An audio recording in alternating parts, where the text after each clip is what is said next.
셀러리맨 신화 김우중 전 대우그룹 회장이 어젯밤 숙환으로 별세했습니다. 김 전 회장은 대우 신화를 만들어낸 주역입니다. 그렇지만 분식회계, 부실 경영으로 사법 처리까지 받는 등 파란만장한 일생을 살았습니다. 이렇게 김 전 회장에 대한 평가가 엇갈리는 가운데 여러분들은 김 전 회장을 어떻게 기억하고 계신가요? 문자 샵 3698번으로 의견 보내주시면 실시간으로 토론에 반영하도록 하겠습니다. 오늘 김 전 회장의 공과에 대해서 말씀해 주실 두 분 모셨습니다. 서지용 상명대 경영학부 교수, 또 최양호 현대경제연구원 고문 자리하셨습니다. 어서 오세요. 네, 반갑습니다. 안녕하세요. 네. 먼저 서 교수님, 예. 앞서 이제 빈소에 나가 있는 저희 취재 기자 연결하기도 했었는데요. 현장 분위기 살펴보니까 이제 정재계 인사들의 발길이 이어지고 있습니다. 각계의 지금 반응은 어떨까요? 일단 12월 9일 날 그 수원에 있는 아주대병원에서 이제 숙환으로 별세하셨다고 소식이 알려진 이후에 정계 또 국회의원들, 경기도 교육감, 재계에서 이제 많은 분들이 이제 조문하고 계시고요. 특히 이제 그 신세계그룹의 이제 이명희 회장하고 정용진 부회장, 그다음에 이제 한진그룹의 조원태 회장, 또 이제 내일은 이제 아마 정경련 회장, 허창소 회장도 이제 조문하실 걸로 보이고요. 이제 각계 어떤 그 인사들이 조문하는 걸로 봐서는 상당히 애도의 분위기고요. 어쨌든 그 기업 경영에서 상당히 큰 획을 그었던 한 경영인이 이제 별세했다는 소식에 이제 많은 조문객들이 있을 걸로 예상이 됩니다. 최양호 고문님, 네. 빈소는 비교적 검소하게 치러지고 검소한 장례가 이루어지다면서요? 네. 네, 뭐 지금 뭐 본인의 뜻이 네. 뭐 또 영면 치료까지도 거부하시고 조용히 뭐 그런 분위기를 지금 창출하고 계시니까. 네. 하지만 뭐 본인의 생애 자체가 우리에게 전달하는 교훈과 스토리는 네. 우리가 이제 가져갈 수 있을 정도로 네. 강렬하게 각인을 시켜주셨으니까. 네. 하여튼 뭐 이 자리를 빌어서 하여튼 고인의 명복을 다시 한번 빌도록 하겠습니다. 네. 혹시 그 마지막에 이제 유언이 있지 않을까 이런 생각도 했는데 현재 유언이 없는 것으로 그렇게 알려지고 있지 않습니까? 네. 성 교수님 어떠세요? 예, 평소부터 이제 글로벌 청년 사업가 프로그램이라고 베트남 계실 때부터 이제 운영을 해왔고요. 거기에 이제 2009년에 전 대우인들이 모여가지고 이제 대우의 또 세계경영연구회라는 모임을 가지면서 이제 그 본인의 어떤 고인의 어떤 그 취지를 살리자, 해외 그 글로벌 경영을 위해서 청년들이 이제 많이 해외에 나가야 된다, 그런 그 취지에 맞춰서 만들어진 게 이제 글로벌형 비즈니스 매니저 프로그램이라고 그래가지고요. 우리나라 말로 이제 글로벌 청년 사업가 프로그램이라고 합니다. 그거를 조금 더 이제 육성 확장해달라. 거기에 평소에 지인들한테 남기고 별다른 요원 없이 이렇게 돌아가신 거로 얘기가 나오고 있습니다. 네, 지금 서 교수님께서 GYBM 글로벌 청년 사업가 문제를 했는데 사실 김 회장께서 굉장히 힘들어하기 전에 그러니까 2011년부터 GYBM 사업을 베트남에서 하셨단 말이죠. 벌써 4개 나라, 그러니까 베트남, 미얀마, 그다음에 라오스, 인도네시아, 태국 이 정도 되고 있는데 1000여 명의 청년 사업가를 배출했어요. 김 회장이 GYBM에 지금 가지고 있는 열정, 가졌던 열정을 좀 설명해 주시겠습니까? 근데 2010년도에 이제 현지 조사라고 2011년도에 이제 베트남에서 40명이 들어갔는데 원래 이제 의도는 그겁니다. 중소기업들 거기에 한국인 직원 서너 명은 들어가 있어야 이것이 네트워킹이 되고 그다음에 그 현지에서의 어떤 한국의 물건과 한국의 문화와 한국의 가치관을 전달할 수 있다는 생각에서 했는데요. 이거는 단지 현지에서 이제 현지어를 대학과 같이 이제 공부를 한 후에 취업하는 게 목적이 아니라 10년 후에 창업까지도 기획을 할 수 있는 우리 청년들을 우리 이제 육성하는 그런 기관이고요. 결국은 세계는 넓고 할 일은 많다를 이제 우리 청년들에게 심어주는 교육기관으로 거듭나는 그런 GYBM으로 알고 있습니다. 네, GYBM이 이제 아세안의 중요성을 강조했는데 서 교수님 사실 최근 들어서 우리 정부가 아세안의 중요성을 강조하고 있단 말이죠. 그런데 김우중 회장께서는 2011년부터 그런 청년 사업가를 양성해서 아세안을 공략하라 그런 얘기를 했는데 역시 세계경영을 했던 분담께 상당히 선견지명이 있는 것 아닐까요? 예, 미래를 내다보는 해안이 있으셨다고 보여지죠. 그러니까 지금 신남방 정책으로 정부가 추진하고 있는 아세안과의 교류 강화, 그런 취지에서 보게 되면은 상당히 오래 전에 김우중 회장은 벌써 이게 아세안의 중요성에 대해서 인지하고 우리 이제 청년들을 이제 그쪽으로 내보내고 현지 경영도 지도했고 또 육성 프로그램도 운영했다는 측면에서 보면 상당히 이제 해안이 있다고 볼 수 있고요. 특히 이제 오히려 이제 김우중 사관학교라고 그래가지고 GIBM이 그 현지에서도 상당히 네트워크의 중요한 그 부분으로 인식되고 있다는 측면에서 보면 하나의 그 중요한 어떤 그 프로그램 양성을 떠나서 경영인으로서 미래를 내다보는 해안도 이제 상당히 탁월했다 이렇게 생각이 되고 아까도 말씀하셨지만 이제 GIBM이 이제 어느덧 1000여 명 배출이 됐고요. 네. 올해도 이제 150명을 이제 이제 선발을 해가지고 이제 베트남이라든지 미얀마, 태국, 인도네시아에서 계속 그 기수별로 타이트하게 운영을 하고 있다는 측면에서 보면 우리나라 이제 해외 경영 측면에 이제 아세안과의 교류에서도 상당히 역할을 하지 않을까 생각이 됩니다. 네. 지금 이제 말씀해 주시는데 김우중 회장이 생전에 기준이 있었어요. 네. 그러니까 가장 먼저 아프리카 진출하셨잖아요. 네. 가장 먼저 동유럽 가셨죠. 그다음에 이제 아세안을 갔는데 기준이 뭐냐면 1번이 인구수입니다.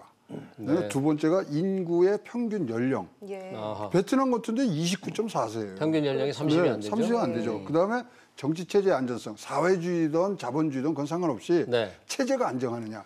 그다음에 지도자의 개발 의지가 있느냐. 거기에 방점을 둬서 이 진출한 나라들을 네. 본인이 직접 정하신 겁니다. 아하. 그래서 거기에 한국인들이 들어가서 이제 교육을 받고 현지 교육을 받고 현지에서 진출할 수 있는 우리나라가 너무 지금 취업도 안 되고 네. 뭐 해외로 나가서 이렇게 경제적 영토를 넓히는 게 본인의 꿈이었다. 네. 이렇게 봤을 때는 지금 해안뿐만 아니라 탁월한 기준도 갖고 계셨다. 제가 잠깐 덧붙이자면 그 청년 사업가를 뽑을 때 김우중 회장께서 굉장히 힘이 드는데도 면접을 직접 봤다고 하더라고요. 그 이제 회장하신 정병주 네, 회장님, 정병주 그거, 회장. 네. 그분은 또 계속 공무원도 많이 하고 계신데 그분도 면접은 한 번도 안 빠지고 네. 보시고요. 그러다 보니까 지금 이 네트워킹이 굉장히 활발히 잘 되고 네. 이제 앞으로 이 큰 자산이 되는데 사실 이제 이게 1인당 800만 원 정도 들어가는 프로그램입니다. 그러다 네. 보니까 최근에는 정부에서 네. K무브라고 예산을 이제 지원하는 그러한 반열까지 올랐다고 봅니다. 네. 예, 김우중 전 회장과 베트남과의 각별한 인연에 대해서 또 말씀해 주셨는데요. 김 회장을 지칭한 수식어들이 참 많은 것 같습니다. 그 중에서도 뭐 셀러리맨의 신화다라는 걸 꼽을 수 있을 것 같은데요. 네. 뭐 30살에 이제 창업을 해서 재계 2위의 기업으로 키워낸 그런 인물로 볼 수 있죠. 예, 67년도에 이제 그 대우실업이라는 그 상사죠. 상사를 네. 설립을 했는데 그 당시에 이제 자본금이 이제 500만 원에 불과했고요. 네. 그 직원들도 5명에 불과했는데 그 짧은 시간 내에 이제 대기업으로 이제 키워냈다는 그 노하우만 보더라도 상당히 대단한 분인 것 같고요. 그러다 보니까 이제 셀러리맨의 신화라고 생각했던 거고 전형적인 그 상사맨이었던 것 같아요. 그러니까 탁월한 그 어떤 친화력이라든가 네. 그다음에 그 어떤 유창한 언어 구사력, 영어 구사 능력, 그다음에 이제 시간을 상당히 아꼈던 인물이었던 것 같고요. 그러다 보니까 이제 사실 아쉬운 거는 해외에서 팔 수 있는 제품들은 모두 다 팔 수 있다. 네. 사실 그런 이제 소식어도 나오고 트리코트김이라고 해서 이제 사실 어떻게 보면 원단 이제 파는 그런 이제 상사였는데 시작은 미약했지만은 네. 상당히 결과는 이제 극적이었죠. 그러다 보니까 네. 이제 파란만장한 삶을 사셨다 얘기하는데 좀 그 우리가 일반적으로 얘기할 때 그 제품을 팔 때 가격 경쟁력보다는 제품 경쟁력이 있는 물건을 사야 롱텀할 수 있다고 얘기를 하는데 네. 대우 같은 경우는 사실 조금 기술력에서는 좀 그렇게 탁월한 측면은 약했지만 네. 사실 그 특유의 어떤 발빠른 도전 의식이라든지 상대적으로 신흥 국가에다가 이제 물건을 이제 납품하고 좋은 관계를 유지했던 그런 전략들이 이제 사실 그 성과를 내서 네. 짧은 기간 내에 이제 그룹으로 성장하지 않았나 생각이 됩니다. 네, 지금 서 교수님께서 이제 트리코트김 하면서 이제 그 처음 시작할 때 얘기를 하셨는데 사실 그렇게 우길승천하면서 70년대 들어서는 이제 중화학공업, 전자 이런 쪽으로도 확장을 하다잖아요. 네, 계속 확장해 나가죠. 네, 그 사업 동향을 좀 한번 좀 설명해 주시죠. 그 이제 이 가장 이제 뭐 먼저 들어간 게 이제 네. 전자 뭐 네, 이렇게 네. 하고 그 다음에 사실 세계 경영의 포커스를 어디다 맞추셨냐면 네, 자동차에다 맞추셨어요. 자동차. 네. 그러다 보니까 자동차에 굉장히 애착이 강하셨고 또 자동차 하다 보니까 사실은 이제 IMF 들어가면서는 GM과 합작을 해야 되느니 말아야 되느니 이런 상황에서도 쌍용 자동차를 또 인수를 하거든요. 네. 예. 그러면서 이제 좀 굉장히 부담이 또 겹치는 네. 그런 부분들이 이제 계속 창출되면서 그룹 해체를 맞이했습니다만은 사실 안 벌린 데는 없습니다. 근데 자동차 같은 경우에 동유럽으로 계속 제일 먼저 나갔지 않습니까? 제일 먼저 나가서 네. 사실 이제 그렇게 나간 거는 네. 글로벌 성장의 중심축이 어디냐. 네. 그 나라를 23개를 정해갖고 진출합니다. 세계 경영을 발표할 때가 시대적 상황이 어떻게 되냐면 베를린 장벽이 무너졌고 네. 소련 전체가 붕괴되는 그리고 EU가 출범하는 시대에 여기는 이제 현지로 나가야 되겠다. 그래서 세계 경영이라는 기치를 1993년대에 외치면서 나가서 거기에 모든 책임과 권리를 다 줍니다. 네. 그래서 우리 다른 회사하고는 틀리게 현지 법인의 법인장이 다 사장급입니다. 네. 그 안에서 마케팅 전략, 뭐 R&D까지 다 하도록 그런 배려를 했고 직접 거기서 살아남아라. 네. 그게 세계 경영이 아주 기본이 됐죠. 네. 네. 네, 그 김우중 회장과 함께 뭐 이병철 이제 삼성과 현대를 키운 이병철, 정주영 이런 1세대 창업가와 달리 조금 김우중 회장에 대한 국내외 평가는 어떤 게 있을까요? 세계 시장을 가장 효율적으로 쓴 글로벌 기업가라는 것은 누구도 뭐 부인할 수 없는 문제고요. 그다음에 가장 키워드는 자기의 이 생각 중에 하나가 실패를 두려워하지 말아가 굉장히 주된 가치관의 중심에 섰고요. 거기에서 가장 자기가 애착을 갖는 단어는 먼저랍니다. 먼저 도전하는 거. 네. 그래서 최고보다는 아까 뭐 품질 얘기도 하셨지만 최고보다는 최초가 돼서 이런 우리의 살 길을 만들어가는 부분들을 네. 굉장히 많이 하셨고요. 적극적으로 해외로 나가셨죠. 그리고 멀리 진출을 하신 거죠. 네. 사실 그런 내용 먼저 하고 멀리 진출하고 그렇죠. 그런 내용이 서 교수님 예. 출간한 책 유명한 책이잖아요. 예. 세계는 높고 할 일은 많다. 예. 그 책이 베스트셀러가 되면서 전반적으로 굉장한 이제 히트를 쳤지 않습니까? 예. 그 책에 담긴 당시 책이 어떻게 쓰여져 그 책에 담긴 김우중 회장의 세계 경영의 철학 한번 다시 듣고 싶습니다. 예, 그 베스트셀러로 이제 선정이 되면서 1989년도에 자서전 형태로 출간이 됐는데 무려 이제 100만 부가 팔렸다 그래요. 그러니까 네. 그 당시에 대학생들뿐만이 아니라 직장인들이 상당히 관심이 많아가지고 베스트셀러가 됐는데 그 이유 중에 하나는 세계 경영에서 우리가 그동안에 경험해보지 못했던 미개척지에 대한 진출에 대한 노하우라든지 어떤 그 도전 정신이 상당히 이제 그 독자들한테 어필했던 것 같습니다. 네. 그러니까 폴란드, 헝가리 그러면은 동유럽 국가로서 우리가 막연하게 그냥 그 생각했던 국가들이었는데 아까 이제 그 최 고문님께서 말씀하셨다시피 90년대 이 베를린 장벽이 무너지면서 동구권이 이제 무너지는 어떤 그런 상황에서 소위 말해서 이제 그 초기에 진출을 해서 거기에 있는 부실 같은 기업들이라든가 자산을 인수하면서 초기에 어떤 그 기반을 확보하자는 이런 노하우들이 담겨져 있고요. 그동안에 우리가 가보지 않았던 그런 그 신흥국들 중심으로 해서 경영에 대한 어떤 아이디어라든지 노하우, 물건을 파는 방법들 이런 것들을 제시해 주면서 상당히 히트를 한 경영서적이 아니었나 생각이 됩니다. 네. 자, 그렇게 이제 승승장구하던 대우기업이 97년 외환위기와 함께 유동성 위기를 맞게 됩니다. 네, 그룹이 어려워지면서 김 전 회장은 구조조정 방안을 내놨는데요. 관련 내용 직접 들어보시고 대담 다시 이어가겠습니다.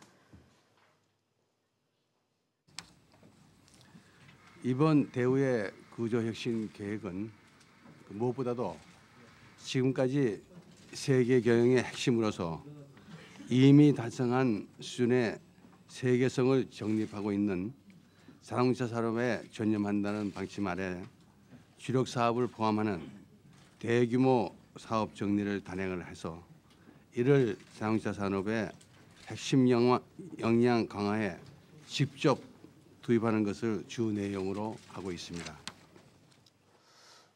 네, 김우중 회장께서 지금 육성행으로 얘기하고 있는데 당시에 네. 이 자동차 산업의 핵심 역량을 강화해서 구조조정을 성공시키겠다. 이런 의지를 밝혔는데 결국 실패하잖아요. 그렇죠. 그 당시 상황을 최 고문님 좀 어떤? 그 당시에 이제 대우전자를 먼저 매각을 해서 유동성을 좀 확보를 하려고 하는데 이제 그게 실패가 되고요. 그다음에 네. 대우 자동차하고 사실 GM하고 합병하는 부분들이 이제 진행이 됐는데 네. 그 당시에 그것이 뭐 GM 측이 1년 후에 다시 나타나서 헐값에 사는 그런 모습이 나왔고요. 네. 거기다가 아까 말씀드린 쌍용 자동차가 이제 들어오면서 이제 유동성이 뭐 좀 부족해지는 부분들이 생기면서 이제 뭐 이런 사단이 시작이 네. 됐는데 지금 뭐 사실 그 당시에 대우 측의 입장을 살펴보면 네. 이것은 무슨 뭐 유동성 이 문제가 아니라 수출 지원 금융이 네, 좀 수출 금융. 그 네. 부분이 뭐 작동이 제대로 안 된 것이 발단이 됐다. 그러니까 정부가 수출 금융을 계속 지원했어야 되는데 하지 않았다. 뭐 그런 말씀인가요? 그렇죠. 근데 당시에 이제 뭐 밀어내기식 수출을 했다는 그런 얘기들을 하면서 사실 그게 분식회계일 것 같습니다. 영업이익이라든가. 그러나 그런 것들을 하면서 그때 이제 회사채를 발행하는 것이 금지가 됐고 4대 그룹이 네. 그런 과정 속에서 이 부족한 유동성이 결국은 이제 대우의 워크아웃으로 들어가면서 24개 중에 14개가 이제 부도가 되고 해산이 되는 그런 절차를 이제 받게 되는 거죠. 네. 예, 잠깐 그 시청자분들께서 보내주신 문자를 좀 소개해드리면요. 9040님이 DJ 정권의 미움을 사고 날아가버린 김우중 신화 이런 의견을 보내주셨는데요. 그래서 DJ 정권의 미움을 샀다. 이게 어떤 걸 의미하는 걸까요? 예, 뭐 DJ 정권에서 이제 경제 관료들하고 사이가 안 좋았다는 거죠. 네. 그러니까 경제 관료들하고 어떤 김우중 회장 같은 경우는 공격적으로 이제 차입 경영을 하더라도 해외에 진출해서 그 다각화를 이제 통해서 외형 확장을 하려고 하는데 이제 경제 관료들은 철저하게 이제 책상에 앉아서 리스크 관리라든지 어떤 좀 그 불안한 요인들을 사전에 해소하고 싶은 생각이 있다 보니까 의견이 서로 안 맞았다 보니까 이제 컨플릭이 많았던 것 같습니다. 그런 상황에 이제 그 대우가 수출금융길이 막혔을 때 그런 거 16조 원 정도가 그때 모자랐다고 해요. 근데 16조 원 모자란 거를 정부가 그거에 대해서 이제 그 수출금융의 길을 터주지 않았다는 점. 네. 그다음에 1997년 말에 사실은 그 좀 대우가 유동성 위기를 겪은 상황에서 그 기업어음이나 이제 회사채를 많이 발행하고 있었습니다. 그때 당시에 이제 97년 말에 97년 7월 달에 금융위원회가 일단 첫 번째로 기업어음 발행하는 걸 제한했고요. 그다음에 11월 달에 회사채 발행하는 것도 금지하면서 상당히 시장에서 신인도를 잃었다. 이거 두 가지 갖고 사실 이제 그 경제 관료들하고 그 어떤 그 갈등이 있었고 당시 경제 관료가 누굽니까? 이제 그 제일 이제 수장이었다 그러면 이제 강봉균 재정경제부 장관이었고요. 강봉균 재정경제부 장관 그리고 금융감독위원회 위원장으로 이현재 위원장님. 위원장. 근데 이제 그분들 말씀은 이제 대우가 어려웠기 때문에 도와주려고 하는 입장이었다 이렇게 소회를 밝히시고 계신데 어쨌든 이제 주관적인 견해니까 이제 사실 이제 그 판단하는 사람들이 이제 해석해야 될 문제가 있는 것 같고요. 그런데 지난번에 그 신장섭 싱가포르 국립대 교수가 쓴 책 김우중과의 대화를 보면 관료와 대우와의 갈등, 김우중 회장과의 갈등으로 결국 대우는 타사를 했다, 기획 해체됐다 이런 주장까지 하더라고. 그 주장에 신빙성 있다고 보십니까, 최 고문님? 사실 이제 뭐 뒷얘기를 조금 더 해드리면 사실 김대중 대통령이 대우 해산안에 대해서 직보를 해달라고 요청을 합니다. 네, 군계 관료들에게. 아니죠. 김우중 회장한테. 그 김우중 회장 굉장히 DJ하고 각별한 인연이 있었습니다. 그래갖고 지금 화면에 나오네요. 경제 대통령이다 직보하라고 했지만 저기서 보시다시피 이제 부처 장관들이 이제 이것을 아까 말씀드린 그런 분들을 위주로 해서 일단 이제 좀 방어를 하는 차원인데 그때 왜 그렇게 됐냐? IMF를 중심으로 해서 미국 대통령까지 나선 상태에서 한국의 구조조정이 미약하다는 얘기들을 무지무지하게 합니다. 그러다 보니까 그것에 대한 압박과 그다음에 IMF 없이 이거를 넘길 수 없는 그런 절박함이 섞이면서 진짜로 대마불사라는 그러한 우리 생각을 완전히 뭐 바꿔버리는 대우의 공중분해가 시작됐고요. 말씀하신 대로 신장섭 지금 싱가포르 교수가 주장하는 바는 뭐 워크아웃이라든가 그다음에 금융기관에서 30조라든가 이런 것들은 다 대우중공업 2개 회사 매각한 걸로도 벌써 다 회수를 해갔다. 그래서 분명히 차이가 있다. 그다음에 실제로 차입금이 뭐 19조가 늘었다 그러는데 뭐 다시 계산해 보니 1조 2천밖에 안 늘었다. 조금만 협조적인 관계와 이런 것들이 풀렸으면 분명히 뭐 그렇게 큰 몸살을까지는 아니더라도 기침 정도 하고 넘어갈 수 있는 부분이 아니었느냐. 그것이 이제 기획 해체론의 중심인데 실제적으로 미국이 구조조정을 더 세게 해라. 이 주문은 뭐 어디든지 지금 증거로 남아있기 때문에 그런 부분 또 노무라 증권에서 또 희한한 리포트들이 나옵니다. 네. 비상벨이 울렸다 등등이 대내외적으로 그런 분위기상의 휩쓸린 부분도 우리가 간과해서는 안 된다고 생각을 합니다. 네, 서 교수님 지금 네. 기획회체론 일부에서 아주 강력하게 주장을 하고 있는데 예. 나중에 장부를 들춰보니까 자산보다 사실 부채가 훨씬 많았거든요. 예. 그러니까 구조조정의 필요성 그리고 유동성 악화에서 결국은 거품이 너무 많아서 견디기 어려운 어쩔 수 없는 거 아니냐. 기획해체론에 대한 반론으로 그렇게 보는 측도 있죠. 예, 사실 제가 좀 그런 쪽으로 생각을 하고 있습니다. 왜냐하면 네. 일단 부채 비율이 500%가 넘어간 상황이었고요. 네. 전통적으로 차입 레버리지 경영을 했기 때문에 네. 그 모든 자산 인수할 때 이제 부채를 이용해 가지고 자산을 인수하는 소위 말해서 레버리지 바이아웃 전략을 썼거든요. 네. 그러다 보니까 기본적으로 부채 비율이 500% 이상 넘어간 상태에서 단기적으로 유동성 위기가 오는 거를 이제 그 기업어음이나 회사채를 발행하면서 자금 조달을 해왔던 거거든요. 네. 그런 상황에서 이제 해외에서 수출금융까지 이제 지원이 막히다 보니까 사실 정부에 이제 구조조정을 했는데 그걸 거부했다 그래가지고 기획해체론을 주장하는 건데 당시의 상황에서 또 어떤 문제가 있었냐면은 기획해체론의 가장 또 요지가 사실 은행들을 압박해가지고 자금을 회수하도록 정부가 요청했다 이런 걸 얘기하고 계신데. 그 당시 은행들이 사실 BIS 비율이 많이 떨어지면서 네. 유동성 관리 측면에서 이제 그 자기 자본 확충을 하기 위해서 BIS 비율을 엄격하게 관리하던 시기였어요. 그러다 보니까 회수할 수밖에 예, 없었거든요. 회수할 수밖에 없는 상황이었다는 네. 거죠. 그런 상황에서 아까 이제 최 고문님 말씀하신 대로 또 IMF 권고안도 있는 상황에서 가장 부실하게 재무 구조가 악화되어 있는 기업을 선정하는 과정에서 대우가 선정이 된 것 같고요. 네. 41개사가 되는 그 계열사가 모두 이제 워크아웃 대상으로 선정되면서 네. 아마 그룹이 이제 해체되는 길로 가지 않았나 네. 그렇게 생각이 됩니다. 당시에 이제 논쟁이 있었던 게 뭐냐면 네. 원래 회계감사에 갔을 때는 자산이 더 컸어요. 부채보다. 원래 회계감사 때. 예, 네. 그러다가 부채로 잡을 수도 있고 잡지 않을 수도 있는 부분들이 네. 뒤에 실사 부분에서 그것이 크게 넘어옵니다. 그러다 보니까 자산 부채가 이제 거꾸로 되면서 여기는 회생보다는 청산하는 게 낫겠다. 네. 이렇게 된 거거든요. 그래서 네. 당시에도 회계에 대한 보수적으로 보느냐, 그다음에 채무를 어떻게 보느냐. 그것이 아까 말씀하신 회사채 부분의 회수율을 50%로 본 거거든요. 네. 그래서 과연 50%만 받느냐.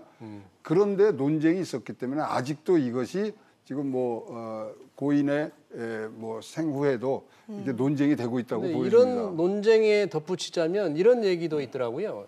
지난 2008년 국제금융위기 때 미국은 GM에 정부 돈을 투입해서 살리고 그러지 않았습니까? 그렇죠.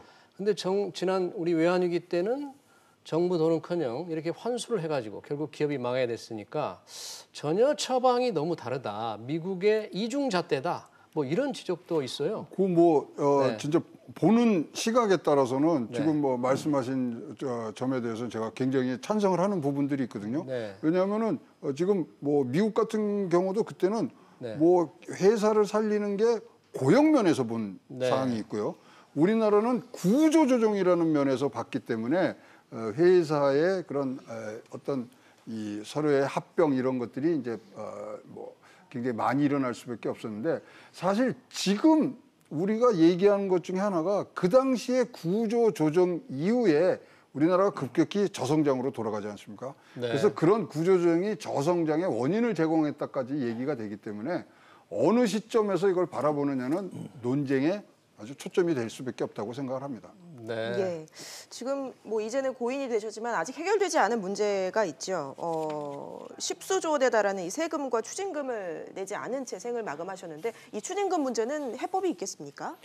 결론적으로 말씀드리면 해법이 쉽지 않을 것 같습니다. 그러니까 17조 9천억 정도의 추징금이 남아 있고요. 그거는 이제 2016년도 7월 달에 이제 그 항소심에서 결정이 됐고 상고를 하지 않음에 따라서 이제 100% 확정이 돼가지고 결과적으로는 그 17조 9천억 원에 대한 게 이제 납부가 돼야 되는데 만약에 납부를 못했을 경우에는 전 대우그룹 그 임원들 네. 7명들이 연대해서 이제 그 지불하는 걸로 이제 결정이 났는데 네. 실제로 지금까지 추징된 거는 전체 17조 9천억 중에서 한 0.5% 정도, 892억 원 정도밖에 안 되는 것 같아요. 네. 그런 상황에서 이제 남은 그 대우 임원들한테 회수하기는 사실상 쉽지 않을 것 같고요. 그런 상황에서 이제 뭐 물론 정부에서는 이제 그 회수를 하려고 노력은 하지만 쉽지는 않은 상황이기 때문에 좀 상당 기간 길어지지 않을까 생각이 됩니다. 예. 근데 이게 다른 추징금하고는 좀 성격이 달라요. 네, 어떻게 다릅니까? 이 법정에서 판결을 어떻게 하냐면 임원과 회장이 횡령 착복이 없었다고 선언을 합니다. 네. 따라서 이 검찰이 조서에도 추징금 조항이 없었거든요. 네. 이것은 징벌적 조항이었습니다. 네, 네. 따라서 지금 이제 고인이 된 상황에서 지금 이 법적인 판결이 난 부분에 대해서 저희들이 뭐 바꾼다 이런 부분보다는 당시에 횡령 착법이 없었기 때문에 이런 부분을 좀 고려를 하는 그런 조치도 가능하지 않겠느냐. 결국은 21조라는 돈이 지금 받아낼 수 있는 그런 재력을 가지신 분도 없고요. 네. 그래서 이번을 계기로 해서 추징에 대해서는 다른 그런 판결을 한번 내려주시는 것도 좋지 않나 보여집니다. 1차 책임을 가지고 계시는 김우중 회장님은 이제 고인이 되셨는데 그렇죠. 연대 책임을 져야 하는 대우 전직 임원들 참 답답하겠네요. 답답하시죠. 네. 자, 김 회장께서 고인이 되시고 그 대우의 브랜드, 대우의 이름은 지금 여전히 남아있긴 하지 않습니까? 그렇습니다. 현재 대우의 이름이 남아있는 회사, 물론 대우 건 아닌데요. 지금 상황이 어떻습니까? 뭐 대우건설, 위니아 대우, 그다음에 네. 대우조선해양, 그리고 미래에셋 대우, 그리고 이제 포스코 인터내셔널이 주 대우가 바뀌어서 이제 포스코 인터내셔널 이제 가고 있고요. 결국 이제 대우의 그런 DNA를 가진 건 아까 우리가 얘기했던 GIBM이고요. 지금 대우에서 가장 우리가 볼 수 있는 것 중에 눈에 띄는 것은 트럼프 월드? 트럼프 월드. 네. 대우 트럼프. 보시죠. 우리나라에 7군데가 있어요. 그래서 사실 지금 저는 기대하는 게 트럼프 대통령이 조화를 보낼 것인가 이거 좀 궁금합니다. 왜냐하면 당시에 네. 트럼프 대통령 진짜로 카지노 사업 파산을 해갖고 자산 동결까지 돼 있는 상태에서 김우중 회장과 맨해튼에 트럼프 월드를 지으면서 다시 회상하신 분이거든요. 네네. 그런 것들을 회고를 하신다면 김우중 회장님 영전에 조화 정도는 트럼프 대통령이 보내줬으면 하는 바람이 큽니다. 네. 예, 서 교수님 마지막으로 한 말씀 해주시죠. 예, 뭐 계열사 같은 경우 각자 도생하는 분위기죠. 그러니까 20년이 지났는데 아까 말씀하신 대로 아직 주인 못 찾은 데가 이제 대우 조선해양입니다. 현대중공업이 이제 아마 인수할 가능성이 있는데 네. 그렇게 되면은 이제 대우자가 이제 떨어져 나갈 것 같고요. 네네. 그다음에 대우건설 같은 경우는 이제 워크아웃 이후에 2006년도에 금호그룹이 인수했다가 2010년도 6월달에 이제 한국산업은행이 인수한 상황에서 아직 주인을 못 찾고 있죠. 그런 상황이기 때문에 아직 그래도 이제 대우라는 이름이 남아 있고 거기에 이제 근무하던 분들 같은 경우는 상당히 대우의 옛 영화를 많이 기억하고 있지 않을까 생각이 됩니다.